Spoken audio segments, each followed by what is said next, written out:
proses limbah tadi ya? Iya.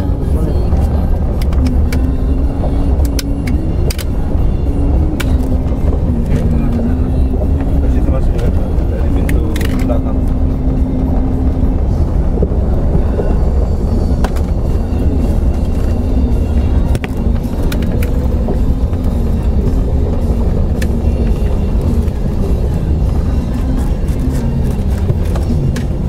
Senin lah baru aktif kayaknya ya. Iya. Assalamualaikum datang sampai baru Kiki, Wartoyo, Heri.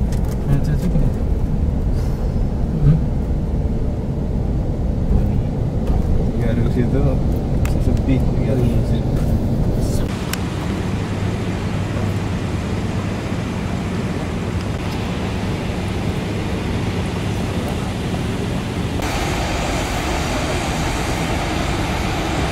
Kalau mau dari sini baru ke Palu tadi, ya, dari Palu tadi.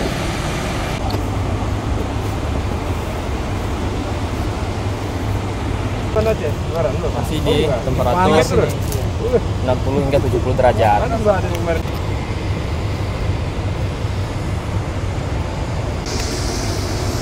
Ya, gimana proses limbah sendiri sampai tidak berbahaya lagi bagi komunitas sendiri, masyarakat? Jadi seperti ini Pak, limbah yang dihasilkan oleh pabrik sawit itu bernama SLAT. SLAT itu memiliki spesifik dengan parameternya adalah BOD-nya mencapai 30.000. Nah, untuk bisa mencapai titik pengarian untuk menjadi pupuk itu syaratnya adalah di bawah 5.000 ppm. Oleh karena itu kita perlu untuk mentreatment Pak, mentreatment sehingga SLAT tersebut dikirim menuju cooling pond. Nah, di cooling pond itu didinginkan dari temperatur produksi kita adalah 90 derajat Celcius diturunkan hingga 70 derajat Celcius. Jadi kita endapkan kurang lebih 2 hari. Nah, setelah dari cooling pond, kemudian SLAT tersebut dikirim ke mixing pond. Di dalam mixing pond tersebut kita melakukan rasio perbandingan. Jadi antara SLAT yang kita masukkan ke dalam kolam mixing pond itu dicampur dengan anaerobik dengan perbandingan 1:3. Contohnya, misalnya yang kita masukkan adalah 1 ton SLAT. Oleh karena itu kita harus masukkan 3 ton karakter daripada anaerobik kita tuh 3 ton. Nah, dengan ada perbandingan seperti itu, kemudian kita endapkan 2 kali 24 jam. Setelah itu, setelah 2 kali 24 jam, baru kita kirim kembali ke anaerobik. Ada anaerobik 1, anaerobik 2, dan anaerobik 3 sesuai dengan kebutuhannya. Selang waktu 4 hari kemudian baru bisa kita untuk pengaliran dengan syarat adalah BOD yang menjadi parameter adalah BOD-nya adalah di bawah 5.000 ppm. Nah, hasil dari analisa dari badan labor yang ada di Banda Aceh, ppm kita untuk BOD kita adalah di angka di bawah 200 ppm. Artinya itu sangat jauh daripada standar maksimal yang diizinkan oleh Astra. Oke, Berarti yang berbahayanya di atas itu ya? Nah, yang berbahaya adalah di atas 5.000 ppm. Hal tersebut tidak boleh dikirim ke areal land aplikasi kita. Kalau udah 5.000 itu kira-kira biota semua biota mati atau seperti apa? Kalau di atas sistem seperti ikan atau apa? Kalau kita lihat pengertian BOD adalah kemampuan bakteri untuk menyerap oksigen yang ada di dalam air. Nah, jika BOD-nya lebih daripada 5.000, maka ikan-ikan yang ada di sekitar limbah tersebut akan mengalami bahasa halusnya adalah mabuk karena dia kekurangan zat oksigen. Dia tidak mengalami kematian, tapi hanya sesaat untuk mengalami sesak napasannya sebagai insang. Seperti itu. Nah, jika BOD kita itu lebih tinggi daripada 5.000, maka kita melakukan proses treatment yang lain, Pak. Kita menambah waktu, dalam arti kata adalah menahan daripada limbah yang akan kita kirim. Ya.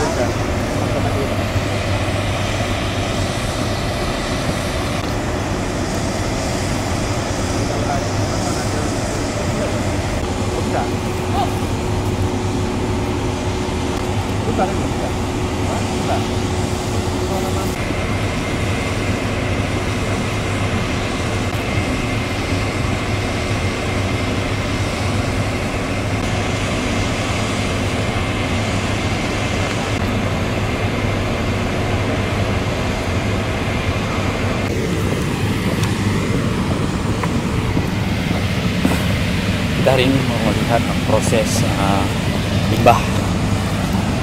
limbah dari PT KTS, karena beberapa hari yang lalu ada dugaan masyarakat limbah daripada PT sawit ini menyebabkan matinya beberapa biota di sungai sepanjang puluhan kilo. Ini hari ini kita mencoba melihat proses daripada limbah tersebut sampai tidak berbahaya lagi.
Kalau dari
ada sumurnya, kita ambil airnya itu untuk di lab setiap bulan. Kalau memang ini berbahaya apa enggak kan ketahuan nanti. Ini Daerah mana, Pak Buyo? dialiri ke semuanya pohon ya. Ya, tapi yang sudah dapat izin aja, enggak semua kebun dialiri. Itu jadi pertanyaan juga kita, dari mana maksudnya? Katanya sekitar sini sih. Ya, bukan sini aja Pak, di sana juga ada di Seluruh kebun yang ada. Enggak semua yang sudah dapat izin aja. Berapa ratus hektar, Yung? Berapa? 1.500 hektar. Kita kan ada 4.900. Jadi untuk dialirkannya sekitar 1.500 saja. Kalau bisa masuk ke Pare, jalurnya kan? Makanya kita coba lihat nanti dekat sumur pantau itu nanti. Kan kita ada ke bawah lagi nanti yang dialurkan lewat pipa. Maka komplainnya kan yang katanya bawa ke sungai ya? Bawa ke sungai. Nah.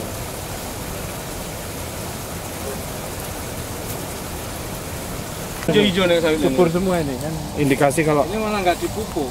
Kalau beracun kan itu juga tumbuhan gitu nggak?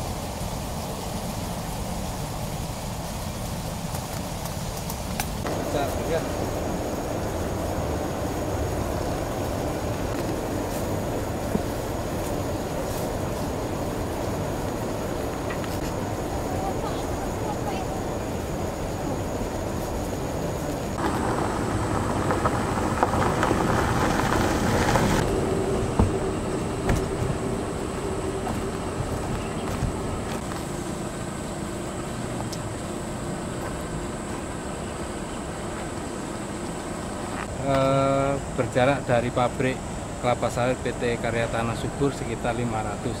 Kita bisa lihat bahwa kondisinya masih aman, masih terkendali, tidak ada hewan satupun yang seperti ikan yang mati. Jadi masih banyak kegiatan normal seperti biasanya. Mungkin Pak. Menanggapi yang di sana mungkin sedikit.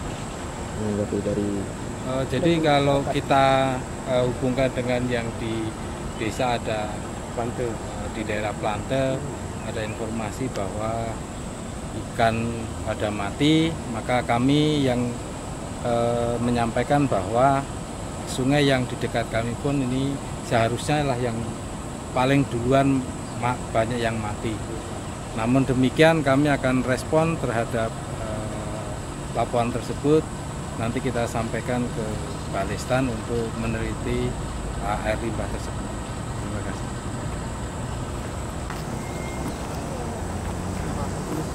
Oh, yang keterangan Bapak tadi.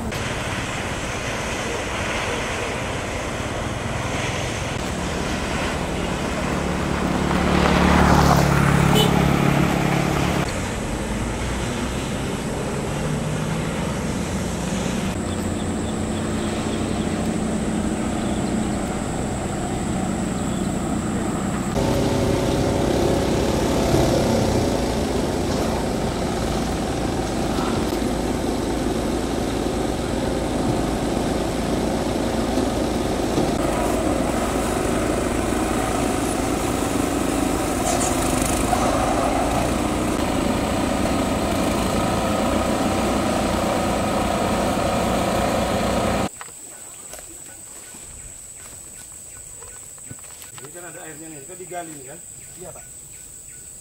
Nah, diambil airnya itu nanti. Ini kan aliran ini nih, aliran yang diaplikasikan juga. Areal yang aplikasi. Dengan yang berbahaya dari sumur ini diambil. Ya kan? Oh enggak semuanya. Enggak semua ya? Enggak semua. Kali. Ini tadi yang dibawa ke balai itu. Di lokasi ini ada 2. Ada sama-sama satu lagi. Sama juga seperti ke atas sekitar 1 meter, ke bawah sekitar 2 meter. Dia nih. Enggak, maksud saya. Dia masih mikirin ini Pak. Dia tetap dia kepengen mau ke teknik, tapi dia nggak bisa masuk juga itu kan. Nah, kalau di Telkom itu dia minta informatika Pak, teknik informatika bukan teknik industri. Jurusannya udah itu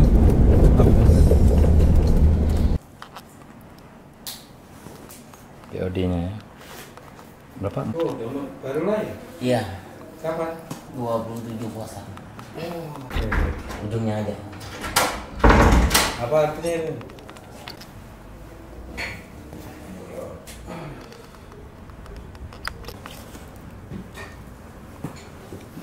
Artinya jauh kali ya. Pesan Banda Aceh Pak. Badan Riset dan limbah justru kalau di perusahaan PT KTS itu kita gunakan sebagai pengganti pupuk yang bisa meningkatkan produktivitas dari tanaman kelapa sawit sendiri. Jadi biasanya kita menggunakan pupuk-pupuk organik, kita sekarang tidak menggunakan pupuk organik, jadi kita gunakan dengan limbah itu sendiri. Produksi yang kita capai dengan menggunakan limbah itu sendiri, tanaman tahun keempat bisa menghasilkan 17 ton per hektar. Kalau kita bandingkan dengan pupuk organik itu hanya 9 ton. Jadi terjadi peningkatan sekitar 8 ton per hektar per tahun kalau kita menggunakan limbah kelapa sawit. Jadi sangat merugikan sekali apabila limbah sendiri itu kita buang di bantaran sungai, karena selain tidak bermanfaat, kita bisa memanfaatkan sebagai pengganti pupuk sehingga mengurangi kos produksi itu sendiri. Berarti kalau dugaan warga bahwa limbah itu dibuang ke sungai, saya pikir itu belum tentu benar. Namun demikian kita juga sudah melakukan uji laboratorium di Balistan. Nanti akan terbukti di sana apakah limbah tersebut tercemar oleh limbah kita atau oleh pengaruh yang lain. Tetapi sepengetahuan kami di pengelolaan limbah kelapa sawit di PT KTS, kita tidak membuang ke bantaran sungai, kita malah digunakan ke aliran tanaman untuk pemupukan. Oke, ini terkait Naruh nilai rupiah terhadap produksi sampai dengan sekarang itu belum begitu berpengaruh, hanya berpengaruh terhadap harga jual CPO yang semakin hari semakin turun. Secara profit di perusahaan pasti itu menurun, sehingga kita membuat langkah-langkah dengan cara produktivitas dari unit sendiri kita tingkatkan sehingga cost akan kita turunkan. produksi di perusahaan ini berapa produksi per tahun CPO? Produksi CPO per tahun kita sekitar 180.000 ton. Itu memang dari perusahaan ini atau memang teman dari luar? 80% itu berasal dari kebun masyarakat. Jadi yang 20% itu kebun inti. Di kebun-kebun sekitar masyarakat sangat bergantung kepada pabrik kelapa sawit PT KTS.